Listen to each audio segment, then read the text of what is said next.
Hello, and welcome to another episode of On the Record. I am your Marion County Chief Deputy Recorder, J.R. Ryder. And I'm Gina Pimentel. I'm back from Lake County, your Lake County recorder, filling in for our recorder, Faith Kimbrough. Where's our girl? Where is Faith?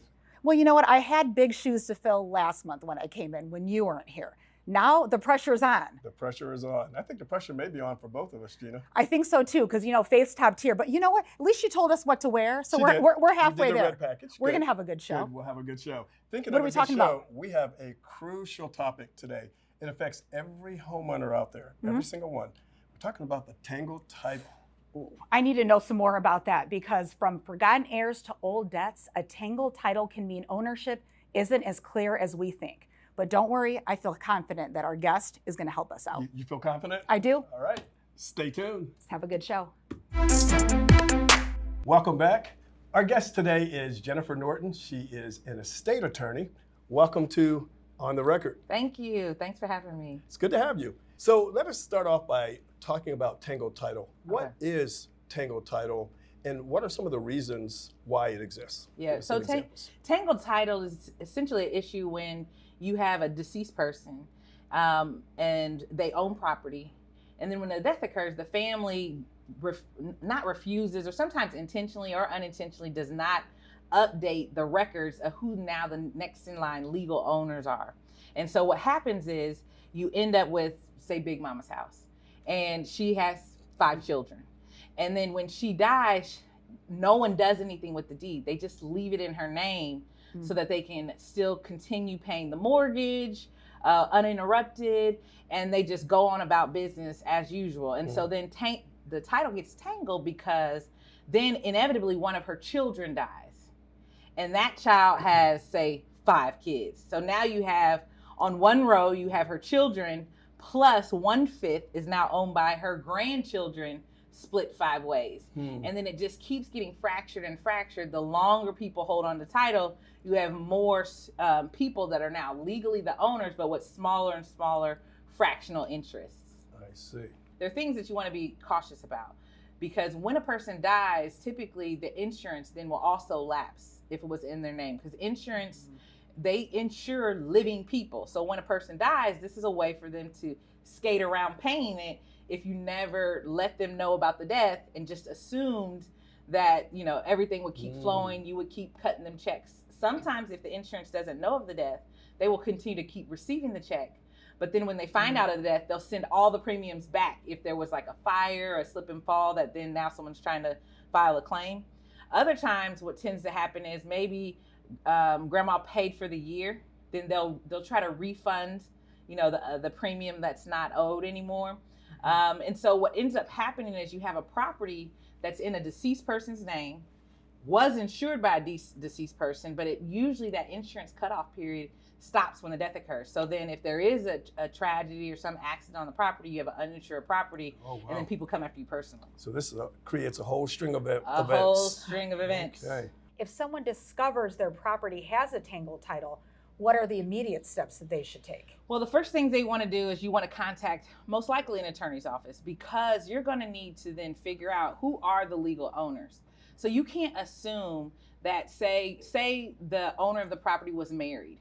You can't assume that the title passed directly to that spouse, because in Indiana, our laws are different on intestate, if you die without a will. In Indiana, if you're married, the assets are divided 50% to the spouse, 50% to the children. So if a person dies with an asset solely in their name and they're married, then our laws will immediately give, by law, transfer it 50% to the spouse, 50% to the children. The recorder's office just doesn't know that the death has occurred. And so you have to go to an attorney's office to then take the next steps to figure out, okay, how do we get this property into their name? Because in Indiana, you will have to go through probate if the value or the equity of that home exceeds $100,000. If it's less than $100,000, we can do a small estate administration, which is basically a truncated probate process. We just have to wait 45 days, and then we can transfer it into the legal heirs' names. So you have to be very careful. You can't make assumptions that just because a person is married, the assets will go all to the spouse. And if you're in a blended family, say a married couple that has no children together, Indiana law is, again, uniquely positioned because sometimes in blended families, each person may have their own home. Mm-hmm. And when they come together, they're going to like, okay, we're going to live in one person's home, and then we're going to rent out or allow family to live in the other person's home. Now, in my stories now, JR, the husbands die first. Do what you want, but you're going to die first in these stories, okay? So when the husband dies in the story, if the house was solely in his name, they will give that house to his kids. The wife, then I always say, gets eviction paperwork because whether she knew those kids from, toddlers to adulthood, and there was all the love in the world, when the death occurs, we know what happens when death and money get involved, because then that was my daddy's house, or that was my grandma's house. It was a big issue. So does a transfer on death affidavit help with that situation or not? A transfer on death deed will help with that situation because you're putting a beneficiary directly on the asset. Because if you don't have a transfer on death deed, in that blended family situation, the surviving spouse only gets 25% of the equity in that home if they've been contributing to like repairs or mortgages, etc. But putting a beneficiary on any property will allow you to avoid probate, avoid confusion. Or if you jointly own the property, that also can avoid probate and avoid confusion. So the scenario you just gave us, how long would something like that take to resolve, and what kind of costs are involved with these tangled title issues? Depends on the attorney you hire. If you go to you get your lofty firm, or you get your, counsel next door, like myself, we try to be economical. And so it just depends on the drama, and again, families are uniquely dysfunctional.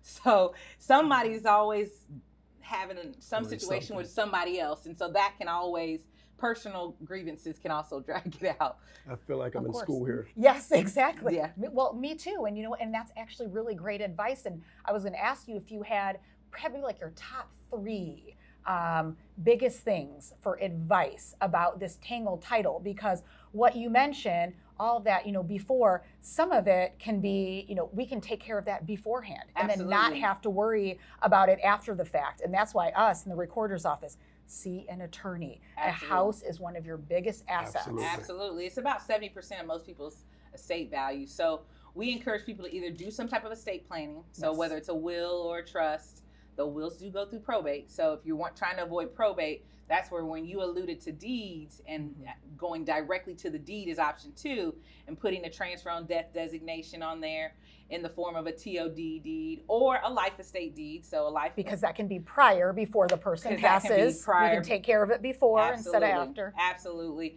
And then, of course, the most important thing is to have family discussion. I feel like a lot of times in most communities, people are not talking. People have a lot of assumptions and expectations that they're supposed to be the one to get it. I'm the oldest. I don't have a house. I lived with mom. I took care of mom when she had dementia. And so if you have these family conversations ahead of time, then you can kind of squash all that. And when I say conversations, I don't mean mom talks to one person and then she talks to another. I'm talking like family table, like Thanksgiving, group session, group therapy, if you will. That's what we want to have, because then everybody hears the same message at the same time, and that will reduce the confusion. Well, Jennifer, this has been remarkably informative. Thank you. We appreciate you being our guest on the show today. Thanks for having me. Absolutely. And before we go, remember the recorder's office. I know. We host transactions such as liens, deeds, mortgages, and more. Very good. You got it. You're a pro. You're all ready to have that baby. Yeah, I'm ready. We're going to pop here any day now. Well, thanks again for being our guest. Thanks for having me. All the best to you. Thanks.